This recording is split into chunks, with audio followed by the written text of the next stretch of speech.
वालेकुम, welcome back to our channel Areeja Malik vlogs. कैसे हैं आप सब? उम्मीद है सब ठीक होंगे। अल्हम्दुलिल्लाह हम भी ठीक हैं। अच्छा जी, यहाँ पर आज मैं आप लोगों को बनाना सिखाऊंगी नान की रेसिपी, किलवंजी के नान, और बहुत ईजी वे से हम लोग बनाएंगे। कुछ लोग ऐसे होते हैं जो नीम गर्म पानी लेके, जो हल्का हल्का सा गर्म होता है, उसके अंदर ईस्ट डाल के और फिर बनाते हैं, लेकिन हमने डायरेक्टली मैदे के अंदर ही ईस्ट डाल देनी है। और जो आपको आटे की फॉर्म मिलेगी ना, वो बिल्कुल वैसे ही मिलेगी जैसे आप नीम गर्म पानी वाला यूज़ करते होते हैं ईस्ट। तो मैदा लिया है, मैदे के अंदर मैंने डाली है ईस्ट का 1 पैकेट। 2 कप मेरे पास ये मैदा था और फिर इसके अंदर मैंने 1 पैकेट सिर्फ ईस्ट का डाला है। और इसके साथ ही साथ हम इसमें ऐड करेंगे नमक। नमक मैं इसमें डालूँगी 1 टेबल स्पून।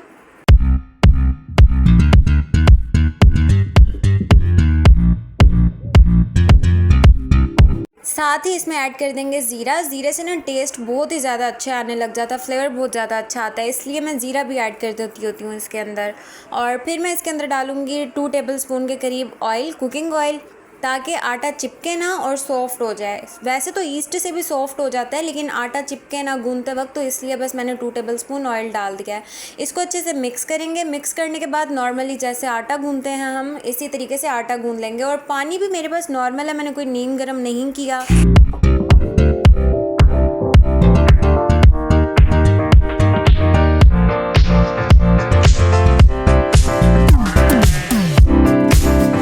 आटा जब गूंद लेंगे ना, आप आटे को जितने अच्छे तरीके से गूंदेंगे ना, उतने ही अच्छे और ज़बरदस्त करके आपके नान बनेंगे, और आटा उतना ही ज़्यादा अच्छा फूलेगा ईस्ट डालने की वजह से। तो आटे को 5 से 10 मिनट तक ना आपने बहुत ही अच्छे से गूंदना है इसको।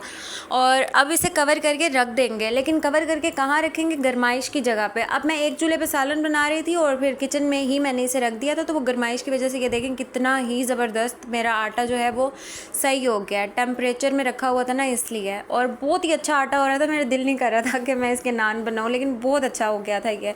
तो आप लोग भी इसे ज़रूर ट्राई करें। ये नहीं कि पानी बॉईल करो, ईस्ट डालो, ईस्ट डाल के रख दो, वेट करो उसका ईस्ट का बनने का, ऐसा कुछ भी नहीं किया। सिंपल नॉर्मल जैसे आटा गूंदते हैं, मैंने नमक भी डाल दिया, ईस्ट भी डाल दिया, और नॉर्मल पानी से ही, टैप वाले पानी से मैंने इसे गूंद लिया था।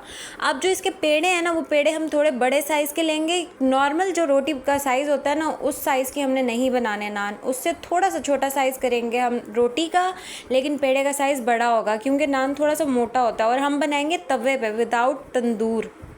इसको इस तरीके से बेल कर, ज़्यादा पतला नहीं करना, मैं बार बार कह रही हूँ, इस चीज़ का स्पेशली ध्यान रखना होता है। और ज़्यादा मोटा भी नहीं रखना कि फिर निवाला ही ना खाया जाए आप लोगों से। फिर मैंने इसके ऊपर हल्का हल्का सा पानी लगा दिया है। पानी लगाने के बाद अब मैं इसके ऊपर डाल रही हूँ किलवंजी, और थोड़ा सा हरा धनिया डाल दूंगी मैं, कट किया हुआ। हरे धनिया से ये होगा, कलर बहुत ज़्यादा खूबसूरत आएगा। किलवंजी से ये है, किलवंजी खाने के फ़ायदे भी बहुत हैं बड़े, और किलवंजी वाला नान भी है ये।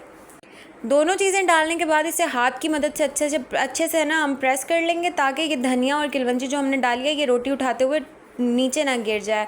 यहाँ पर मेरे पास पैन गरम हो चुका था। पैन के अंदर मैंने हल्का सा पानी का छींटा लगाकर और फिर मैंने रोटी रख दी थी ऊपर।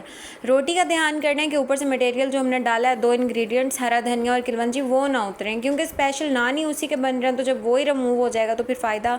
और ना इसे हमने हाई फ्लेम पर नहीं पकाना, लो फ्लेम पर पकाना है। लो फ्लेम पर ये होता है, तवा हल्का हल्का सा ठंडा होता है तो फिर नान चिपक जाता है। ये देखें जिस तरीके से चिपकता है ना, तो फिर ऐसे बन जाती है रोटी। अच्छा, ऊपर से भी जो गीला गीला था ना, वो उसको मैंने प्रेस कर दिया था ऊपर से। जब टर्न किया ना मैंने रोटी को, तो हल्का हल्का से मैंने उसे प्रेस कर दिया था, ताकि वो अच्छे से उसे चिपक जाए।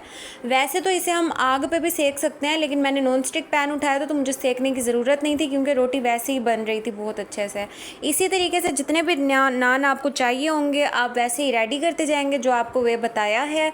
कोई तंदूर का झंझट नहीं, कोई ईस्ट को भिगो कर रखने का झंझट नहीं। बहुत ही ईजी वे से और फटाफट बनने वाले ये नान हैं। आप लोग दस्तरखान पे रख सकते हैं, कोई दावत है आप लोग वहाँ रख सकते हैं, आप लोग घर में बनाने के लिए भी इसे यूज़ कर सकते हैं। अब मैंने ये स्पेशली बनाए थे अपने घर के लिए, क्योंकि हमारे घर के बच्चे और आप भी सब शौक से खाते हैं, तो ये कभी कभार मैं बना लेती हूँ। और इसका फ्लेवर जो है ना, फ्लेवर बहुत ज़्यादा अच्छा आता है। सॉल्ट का हमें इसमें ध्यान रखना पड़ता है कि सॉल्ट हम इसमें ना टेस्ट वाला डालेंगे, टेस्ट आना चाहिए सॉल्ट का, क्योंकि सॉल्टिश नान होगा तो ही अच्छा लगेगा ना।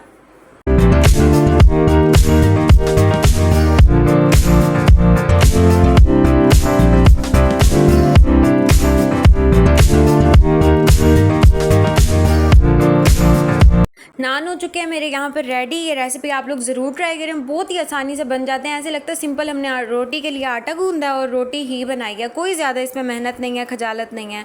तो रेसिपी अच्छी लगी हो, वीडियो अच्छी लगी हो तो उसे लाइक एंड शेयर करें, चैनल को भी सब्सक्राइब करें, इस रेसिपी को ज़रूर ट्राई करें। मिलते हैं आप लोगों से कल की न्यू रेसिपी के साथ। अपना बहुत सारा ख्याल रखें। अल्लाह हाफ़िज़।